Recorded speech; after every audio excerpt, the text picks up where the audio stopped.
Hi, I'm Alice. This morning I woke up, rolled over, and immediately grabbed my phone out of habit. By the time I actually got out of bed, my brain was already spinning, and I was totally overstimulated before my day even really began. It didn't stop there either, because everywhere I went, my senses were attacked. When I went grocery shopping, loud pop music was blasting from the ceiling, and when I walked outside, there were bright video billboards on every corner. It felt absolutely impossible to escape the constant digital noise surrounding me in my daily life. Digital noise is the overwhelming amount of information, notifications, and media we are constantly exposed to on the internet and our devices. You can use this phrase when you feel overwhelmed by technology, like saying, "I need a break from all the digital noise, so I am turning off my phone for the weekend." After a long day of hearing music everywhere, staring at my work laptop, and scrolling on my phone, my brain simply wouldn't shut off. I would lay in bed at night, completely physically exhausted, but my mind was still racing at a million miles an hour. I was so wired from all the screens and bright lights that I had a terrible time trying to fall asleep. To be wired means to feel overly energetic, tense, or mentally hyperactive, often making it difficult or impossible to relax and fall asleep. You can use this in everyday conversation to describe a caffeine rush or late night energy. For example, you might say, "I drank way too much coffee this afternoon, and now I am completely wired and can't sleep." Because I was constantly consuming fast-paced content, my nervous system was an absolute wreck. My body was constantly stuck in fight or flight mode, even though there was absolutely no real danger sitting in my living room. Fight or flight mode is your body's automatic physical reaction to stress, preparing you to either run away or defend yourself. It is a great phrase to describe intense feelings of panic in a professional or personal setting. You could tell a friend, "When my boss suddenly called me into his office, my body instantly went into fight or flight mode." Living in this high-stress state meant I had zero patience for normal everyday accidents. If I heard a sudden loud noise outside, or if I accidentally dropped a coffee mug in the kitchen, I would instantly burst into tears or get incredibly angry. I was getting triggered by the smallest inconveniences because my nerves were already pushed to the absolute edge. To be triggered means to experience a strong, negative emotional reaction, often caused by a reminder of a stressful experience or an overwhelming situation. It is very common to use this when a specific event causes a sudden mood change. For instance, you can say, "I get incredibly triggered whenever people start yelling because it reminds me of my stressful childhood." I had to be totally honest with myself about why my screen time was so incredibly high. I wasn't scrolling because I cared about the videos. I was doing it to block out my anxiety and ignore my real-life problems. My phone was just an unhealthy coping mechanism I used to distract myself from how unhappy and tired I truly felt.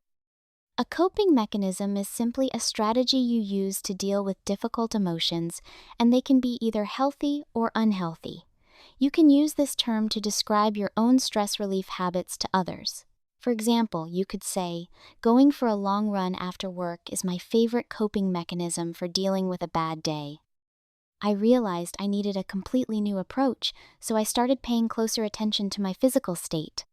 Now, before I ever reach for my phone in the morning, I take a moment to just sit there and breathe. I intentionally check in with myself to see if my jaw is tight or my stomach hurts before I let the internet dictate my mood. To check in with yourself means to pause and intentionally observe your internal physical and mental state so you can actively regulate your nervous system.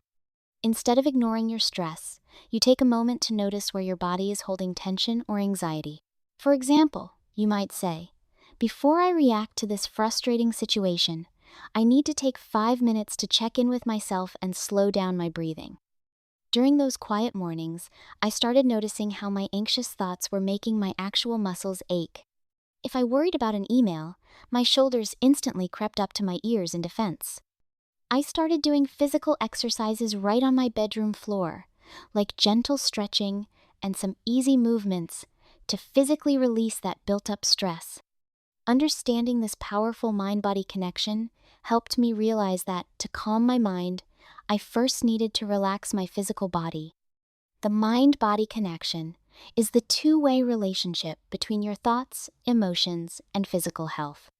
You can use this phrase to describe how your mental stress creates actual physical symptoms.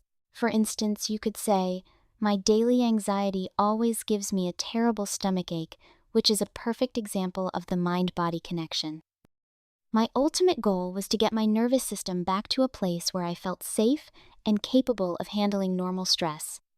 I wanted to expand my window of tolerance so that a dropped mug or a loud noise wouldn't instantly ruin my entire day. Your window of tolerance is the optimal emotional zone where you can handle stress and process information without freaking out. It is a fantastic phrase to explain your emotional limits to your friends or family. You can use it just like this: "My window of tolerance is much narrower when I am sick, so please be patient with me." To fix this, I started taking my dog for slow, quiet walks without rushing or looking at my screen. I would pay attention to the feeling of my shoes hitting the pavement and the cool breeze on my face. These slow walks helped me ground myself in the real world instead of the digital one. To ground yourself means to use techniques that keep you connected to the present moment, especially when you are feeling anxious. If you are starting to panic, you can say, "I need a moment to just sit here and ground myself before I figure out what to do next." I also changed how I did basic chores around the house to stay more present. When I made my morning tea, I actually smelled the herbs and felt the warmth of the mug.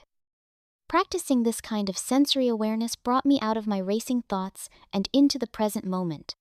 Sensory awareness is the ability to pay attention to the physical sensations sent by your five senses. It is a great term to use when talking about mindfulness and staying present. For example, I am practicing sensory awareness by really focusing on the taste of my coffee instead of looking at my phone. I even changed my nighttime routine to be much gentler on my system. I started brushing my teeth calmly and slowly, instead of scrubbing furiously like it was an Olympic sport. Learning how to properly self-soothe with these slow, intentional movements completely changed how I felt before getting into bed. To self-soothe is to calm yourself down and bring yourself comfort without relying on other people or unhealthy distractions. You can talk about your relaxation techniques using this exact phrase. You might say, "Taking a hot bath and reading a book is a great way to self-soothe when I am feeling overwhelmed." Over time, these small lifestyle changes made a massive difference in my daily anxiety levels. By slowing down my daily activities and putting my phone away, my heart rate finally returned to normal. I had successfully learned how to down-regulate my nervous system, and for the first time in months, I finally felt at peace. To down-regulate means to calm your nervous system, helping your body physically shift from panic to relaxation. For example, listening to soft jazz really helps me down-regulate after dealing with heavy traffic on my commute home. This story was inspired by Alena Winter. You can find her Instagram in the pinned comment below, so be sure to check her page out. Thanks for watching.